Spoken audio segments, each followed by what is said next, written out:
Friends and welcome to the channel. इस video के अंदर हमने सबसे पहले वेरिएबल्स को सीखना है कि वेरिएबल सी प्लस प्लस के अंदर क्या होते हैं और इनका मकसद क्या है यूज़ करने का।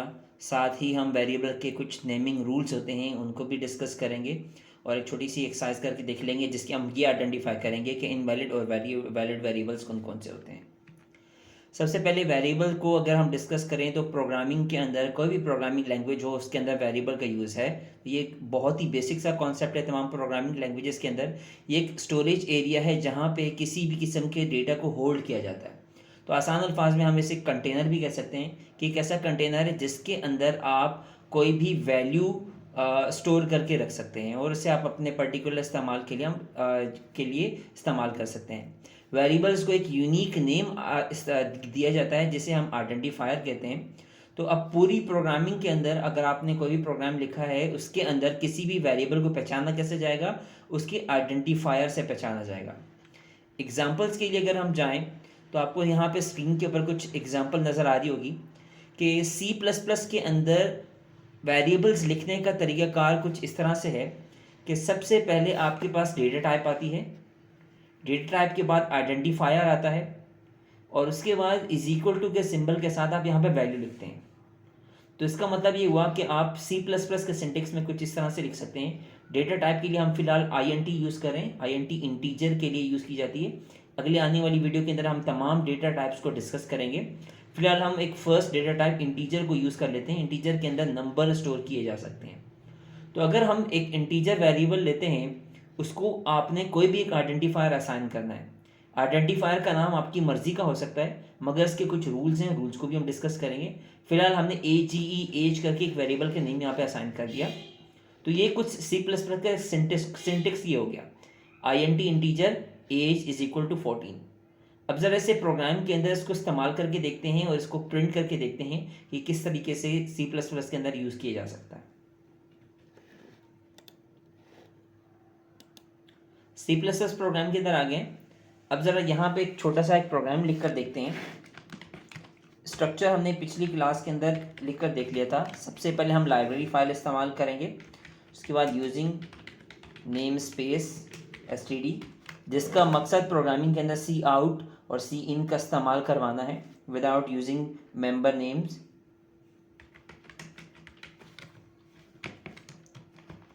तो ये पिछली वीडियो के अंदर हमने डिस्कस किया था कि यूजिंग नेम स्पेस को हम किस तरह से और क्यों इस्तेमाल करते हैं।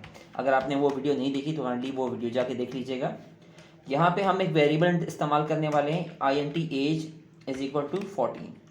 अब इसको हम प्रिंट करके देखते हैं अपने C++ प्रोग्राम के अंदर।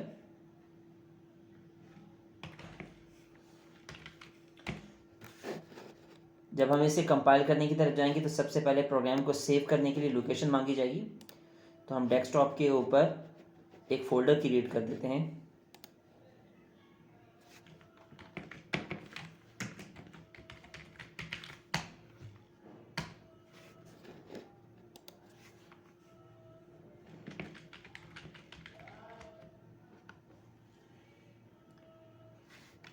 ठीक है, एक्चुअली मैंने यहाँ पे ब्रैकेट्स उल्टी डाल दी थी। तो अब ज़रा देखिएगा प्रोग्राम कंपाइल हो रहा है और स्क्रीन के ऊपर 14 प्रिंट होकर आ गया है। मैंने सी आउट के अंदर एज लिखा है और उसने 14 प्रिंट कर दिया है। इसका मतलब ये हुआ कि इंटीजर एक डेटा टाइप है और उसका आइडेंटिफायर एज है। अब एज को प्रोग्रामिंग के अंदर कहीं पर भी हम इस्तेमाल करेंगे तो उसका मतलब 14 होगा। तो इस तरीके से आप इसके अंदर प्लस या माइनस या एडिशन भी कर सकते हैं क्योंकि ये एक वेरिएबल है। अगर मैं यहाँ पे एज +5 करूँगा तो एज के अंदर क्योंकि 14 वैल्यू स्टोर हो रही है तो मेरे पास प्रिंट कुछ इस तरह से 19 होगा। ठीक है, तो ये इस तरह से आप C++ के अंदर आप इसको इस्तेमाल कर सकते हैं। पूरे प्रोग्राम में जहाँ कहीं भी मैं एज का वर्ड यूज़ करूँगा उसका मतलब होगा 14। तो इस तरह से कुछ हम वेरिएबल्स को इस्तेमाल करते हैं अपने C++ प्रोग्रामिंग के अंदर। आप इस तरीके से कुछ और भी वेरिएबल बना सकते हैं। तो यहाँ पे मैं एक और वेरिएबल डिक्लेयर करके देख लेता हूँ, integer NUM is equal to 35। अब मैं यहाँ पे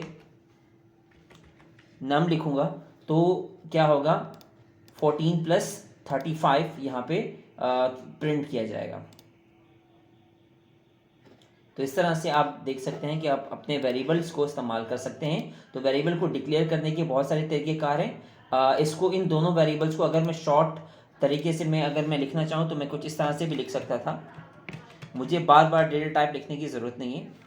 मैं यहाँ कॉमा से सेपरेट करके एक ही दफ़ा डेटा टाइप लिखी, identifier is equal to value separated by comma, फिर नेक्स्ट वेरिएबल नेम, और इस तरीके से भी मैं इस्तेमाल कर सकता था।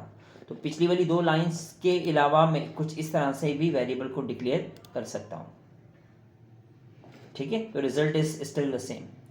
आज ज़रा चलकर देखते हैं कि वेरिएबल्स को ये जो एज और नम लिखा है ये आइडेंटिफायर जो कहलाते हैं, इनको डिक्लेयर करने के कुछ रूल्स हैं। तो आइए ज़रा उन रूल्स को डिस्कस करते हैं। अब अगर रूल्स की बात करें तो वेरिएबल नेम्स जो कि आइडेंटिफायर्स हैं हमारे, उनको इस्तेमाल करने के कुछ रूल्स हैं। सबसे पहला रूल तो ये है कि जिस तरीके से अभी हमने 2 वेरिएबल डिक्लेयर किए थे, फिर एक एज के नाम से और एक नम के नाम से, तो इनके अंदर अल्फ़ाबेट हो सकते हैं, इनके अंदर नंबर इस्तेमाल किए जा सकते हैं और अंडरस्कोर भी इस्तेमाल किए जा सकते हैं। आप अपनी मर्ज़ी का कोई भी आइडेंटिफायर असाइन कर सकते हैं, मगर वेरिएबल नेम के अंदर नंबर से आप स्टार्ट नहीं कर सकते। तो कोई भी वेरिएबल नेम जो अगर आपने बनाया है तो उसके स्टार्ट में नंबर नहीं हो सकता। इसी तरीके से वेरिएबल नेम के अंदर कीवर्ड्स नहीं हो सकते। वो सारे के सारे कीवर्ड्स जिनकी स्पेशल मीनिंग है आपकी प्रोग्रामिंग के अंदर, जिस तरीके से हमने INT लिखा था, INT स्टैंड्स फॉर इंटीजर, और ये एक कीवर्ड है। इस तरह से बहुत सारे कीवर्ड्स हमारे पास, कीवर्ड की एक लिस्ट आपको मिल जाएगी। तो वो कीवर्ड जो है वेरिएबल नेम नहीं हो सकते क्योंकि उनकी स्पेशल मीनिंग है C++ प्रोग्रामिंग के अंदर। तो ऑब्वियसली वो प्रोग्राम जो है वो प्रोग्रामिंग के अंदर वेरिएबल नेम के लिए आप इस्तेमाल नहीं कर सकते। इसके अलावा किसी भी किस्म का स्पेशल कैरेक्टर वेरिएबल नेम के अंदर नहीं हो सकता अंडरस्कोर के अलावा। सिर्फ एक अंडरस्कोर एक ऐसा स्पेशल कैरेक्टर है जो हम इस्तेमाल करते हैं वेरिएबल नेम के अंदर। इसके अलावा कोई भी स्पेशल कैरेक्टर वेरिएबल नेम के अंदर इस्तेमाल नहीं हो सकता। नेक्स्ट, अगर यहाँ पे कुछ हम स्टैंडर्ड्स की बात करें तो वेरिएबल नेम के स्टार्ट में नंबर नहीं हो सकता मगर अंडरस्कोर हो सकता है। मगर ये एक गुड प्रैक्टिस नहीं समझी जाती, मगर आप अगर प्रोग्रामिंग स्टैंडर्ड्स देखें तो कहीं पर अंडरस्कोर को इस्तेमाल किया जाता है डिफरेंट स्टैंडर्ड्स के लिए। हावेवर अगर हम सिंटेक्स की बात करें तो सिंटेक्स के लिए अंडरस्कोर अगर आपने लिख दिया है तो ये सिंटेक्स एरर नहीं होगा। इसके अलावा ये एक अच्छी प्रोग्रामिंग प्रैक्टिस समझी जाती है कि वेरिएबल का जो फर्स्ट कैरेक्टर है वो लोअर केस हो। तो इस तरीके से अगर आपके पास 2 वेरिएबल्स हैं तो आप फर्स्ट कैरेक्टर स्मॉल से लिखिए और सेकंड कैरेक्टर जो है वो सेकंड वर्ड का जो कैरेक्टर है वो आप कैपिटल से लिखें। इस तरीके से अगर आपका एक वेरिएबल है NAME तो प्रेफरेबल ये है कि आप NAME स्मॉल में लिखें, ना कि कैपिटल में। यहाँ पर एक और बात आप लोगों को मेंशन करता चलूँ कि C++ programming case sensitive programming language है। इसका मतलब ये है कि ये दोनों नेम वेरिएबल जो हैं, एक स्मॉल केस से लिखा हुआ और कैपिटल से लिखा हुआ, ये दोनों डिफरेंट हैं क्योंकि C++ programming case sensitive programming language है। अब यहाँ पर हम कुछ वैलिड और इनवैलिड वेरिएबल नेम्स को डिस्कस करने जा रहे हैं। ये वो आइडेंटिफायर्स हैं, इनमें से कुछ आइडेंटिफायर्स वो हैं जो कि वैलिड हैं और कुछ वो आइडेंटिफायर्स हैं जो कि इनवैलिड हैं। वैलिड वेरिएबल्स को आप C++ के अंदर इस्तेमाल कर सकते हैं और इनवैलिड को आप C++ प्रोग्रामिंग के अंदर आप इस्तेमाल नहीं कर सकते क्योंकि वो एक सिंटेक्स एरर होगा। सबसे पहला अगर हम यहाँ पे देखें, यहाँ पे 5 नम लिखा हुआ है, ये एक इनवैलिड वेरिएबल है। की वजह क्या है? क्योंकि इसके स्टार्ट में आपने नंबर इस्तेमाल किया है और किसी भी वेरिएबल के स्टार्ट में नंबर इस्तेमाल नहीं कर सकते, ये हम ऑलरेडी डिस्कस कर चुके हैं। सेकंड, एक वैलिड वेरिएबल है, इसके अंदर नंबर तो इस्तेमाल किया गया है मगर क्योंकि स्टार्ट में नहीं है तो ये एक वैलिड वेरिएबल नेम है। थर्ड भी एक वैलिड वेरिएबल नेम है क्योंकि इसके स्टार्ट में आपने अंडरस्कोर का इस्तेमाल किया है और बाकी सारे वेरिएबल रूल्स को फॉलो किया है आपने। नेक्स्ट जो है हमारे पास एक इनवैलिड वेरिएबल है क्योंकि इसके स्टार्ट में आपने हैश लिखा है और हैश वेरिएबल नेम के अंदर अलाउड नहीं है। नेक्स्ट इनवैलिड है, ये इसकी इनवैलिड होने की वजह क्या है कि ये वाइल का जो टेक्स्ट आपने लिखा है ये एक रिजर्व वर्ड है। रिजर्व वर्ड के बारे में भी हमने डिस्कस किया था कि ये वेरिएबल नेम नहीं हो सकते। इस वीडियो को यहीं पे एंड करते हैं। इस वीडियो के अंदर हमने सिर्फ और सिर्फ एक वेरिएबल को डिक्लेयर करके उसको इस्तेमाल करके देखा और वेरिएबल डिक्लेरेशन के भी हमने 2 डिफरेंट तरीक़ेकार देखे और वैलिड और इनवैलिड वेरिएबल नेम्स को हमने डिस्कस किया। नेक्स्ट वीडियो में इंशाल्लाह हम डेटा टाइप को डिस्कस करेंगे। तब तक के लिए अल्लाह हाफ़िज़।